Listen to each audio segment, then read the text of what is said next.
Devlin became Artistic Director of Focus Theatre Dublin in 2002. There, he drew on his background in visual arts in European theatre to push Focus beyond its naturalist traditions towards more diverse and path-breaking work. Under his directorship, Focus produced the series Plays of Changing Europe in 2004 and presented Polish Theatre Ireland's debut production. I want to start with just giving a little bit of introduction to the context to where I'm coming from. I come from the north. It was a war zone when I was growing up. It's quite difficult to do quality theatre. A lot of people left. I moved to the UK myself in the 80s, and where I was doing my A-levels in Birmingham. I was living with my sister, who was a playwright, and our family had always had an interest in theatre, so I was taken to O'Casey and new plays by Graham Reed when I was a boy.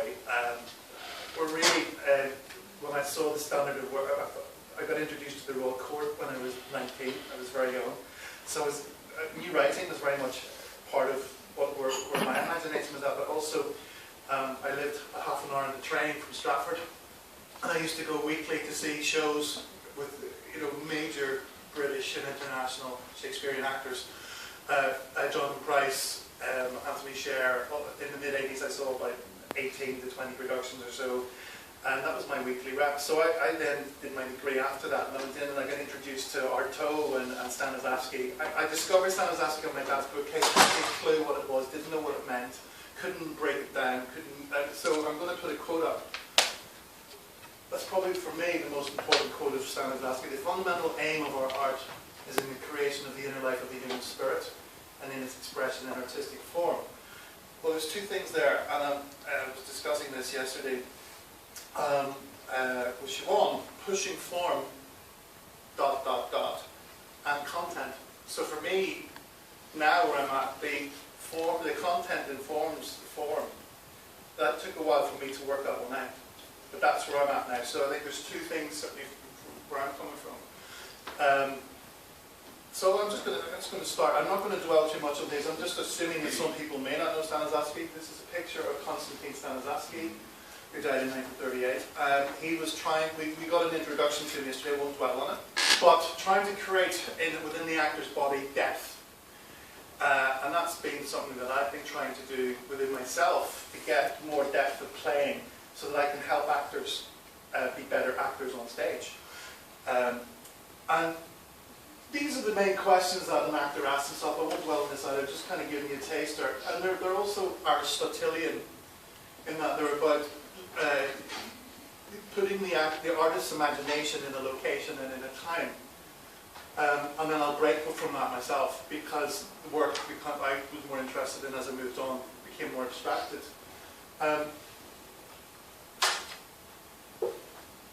So I started looking at serious professional work when I was a student, and then this impacted when I went back to the north, that there were no infrastructures for people to develop. I started doing fringe work in Belfast, and I was bringing in ideas of Artaud. So I was exploring circus theatre, I was exploring physical theatre, I was doing dance workshops, but Stanislavski was always in the back of my mind. And I worked with this man, Philippe Gaulier, he's a French clown. He introduced me to Buffon. And Gaulier taught me to basically get off the stage, you're ugly, was what he used to say to me. And what he meant by that was I was doing naturalism, and it was all pain and suffering. And he would say, no, it's unbearable to watch, it's horrible, get off! And so he said, you must find the game of suffering, and the audience will find the game of suffering too. So it becomes aesthetic rather than real. If you watch a car crash, it's really unpleasant. It's not good. But if you watch the car crash that has some kind of aesthetic framing, then the audience will go with you on that. So that was a really important thing I learned, as well as training in Stanislavski. So Artaud introduced me to the idea of metaphysics. I didn't know how to do that. It took me years to crack that one, and I'll come to that in a moment. But Artaud also introduced me to theatre language and the idea of bringing in different things like circus, like music theatre, like opera, and I was exploring all of those things. My first 10 years of the work that I was doing was very much learning how to do it as you do, because we don't have an academy in this country. And that's pretty much the story of probably every director in this country, unless they've gone to the UK or Europe and done periods of block training. I did have to do that myself as well. and I lived in Romania, and I was assistant director at the Bulandra, and I learned how to take Shakespeare and give it a contextualization of the country that it had taken the material. So it was 5 years after the revolution in Bucharest, where Ceausescu had been deposed, and the director had basically adapted Julius Caesar for that story, but he wasn't direct, it was all allegorical. But I thought, oh, that's it. So that was something that I took from that experience. Well, when I came back to Ireland to try and set that up, I didn't want to do, because I'd seen the RSC and the standard was so good, I didn't want to do excuse my French.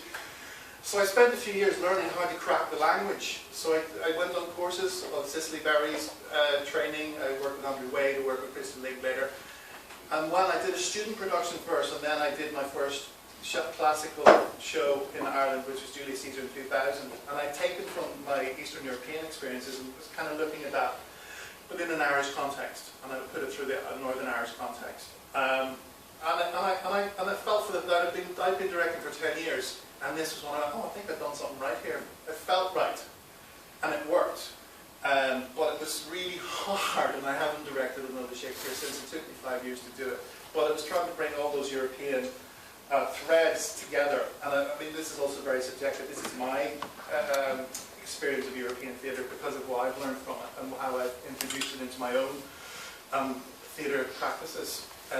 This is from the show in the Bulandra. This was in rehearsals.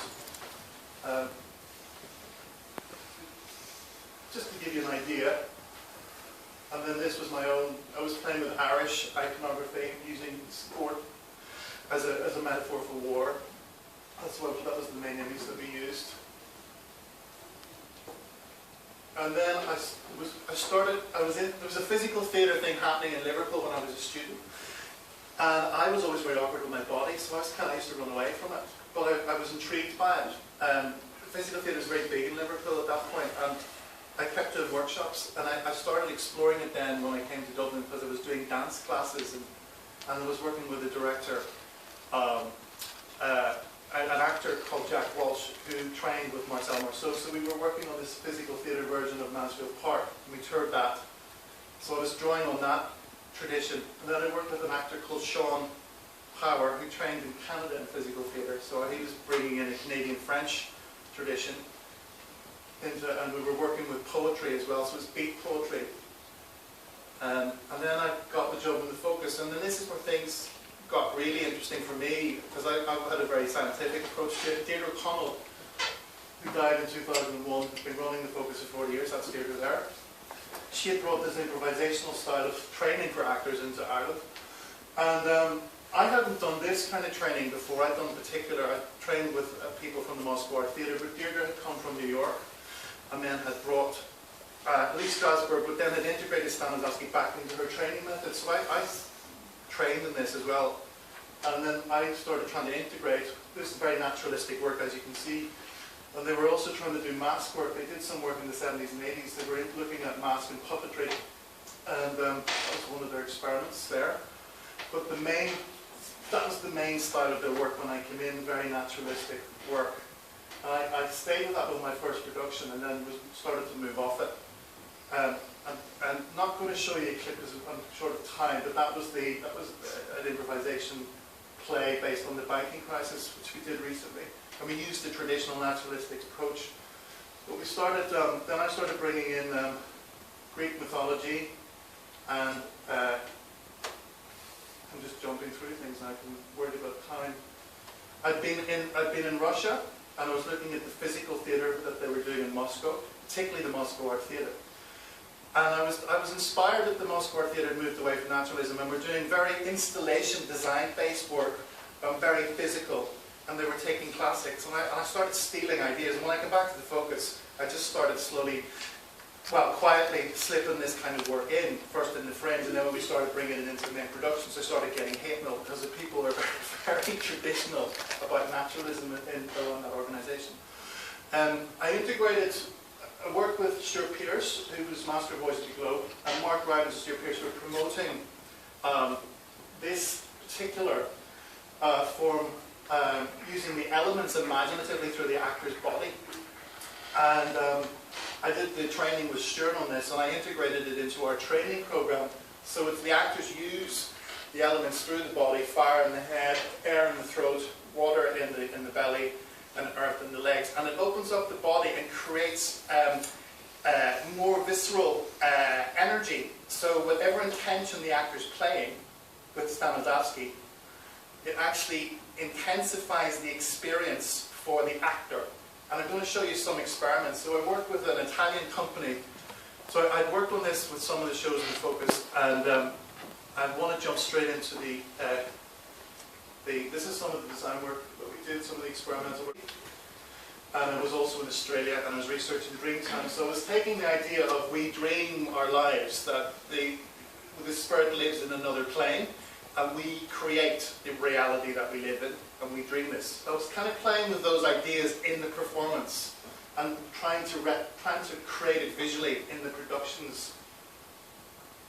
We were breaking with the naturalistic design. Again, we were working with non-naturalistic design here. This is Picasso's Women, and this was taking the cubist idea of breaking particles down and looking at things from different perspectives. And then we took the Dreamtime idea into a naturalistic play, and we toured this around communities in Dublin. And so it's kind of breaking particles down. Because this is where I was bringing in content and form together. Because that was what imaginative, we were exploring that in the body, and I wanted to kind of put that into the visual representation of the work. So it's been informed by mythology and science. I was looking at string theory and trying to bring string theory and Aboriginal dream theory together, and trying to create that visually. Strange as it is, that's what we were attempting to do with the design aspects. And then we were continuing this with installation. So this was Griswold's design. It was an installation, and it looks like a skyline in New York, and then it's lit up. It looks like a dump site. So we're playing with all that kind of idea.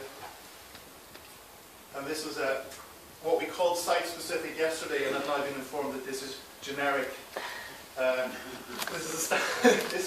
was experimenting with taking an improvised show into restaurants and onto the street. We called it Seven Deadly Sins, and we toured this in the Randall Arts Festival, and then over to Westport Festival. And it was the devil taking people on the street, watching young lovers being inappropriate in a love triangle. This was Pantekin, and they had created a show called The Ultimate Casa, which I worked on with them in the Biennale in 2007.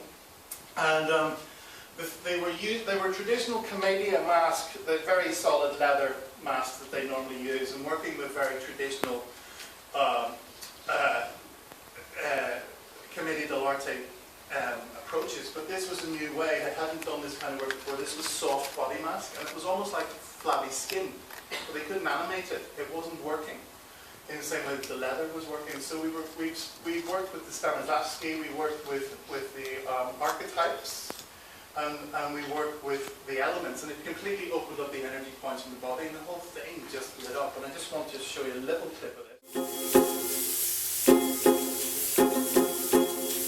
Togli un corpo che riempie la mossa, rimane il ritmo che senza le ossa, non ti servono gambe né busto, se conosci già il battito giusto, la cadenza si muove da sola, da quest'idea viene la capriola, forza balla anche senza il supporto, non importa se ormai sei già morto.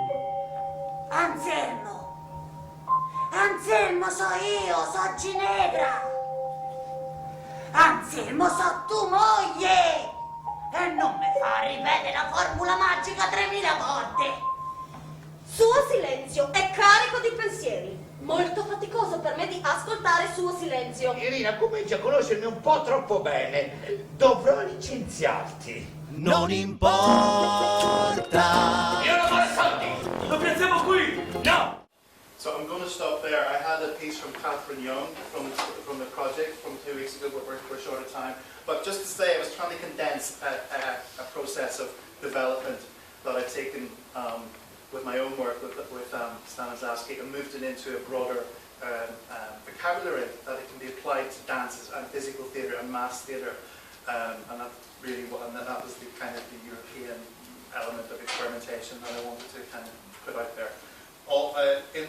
The research is in this book now, 50 years focused on Stanislavski in Ireland, and then there's a collection of plays which are mostly non-naturalistic to demonstrate that the work can be applied, Stanislavski can be applied to non-naturalism as well. So thank you all very much.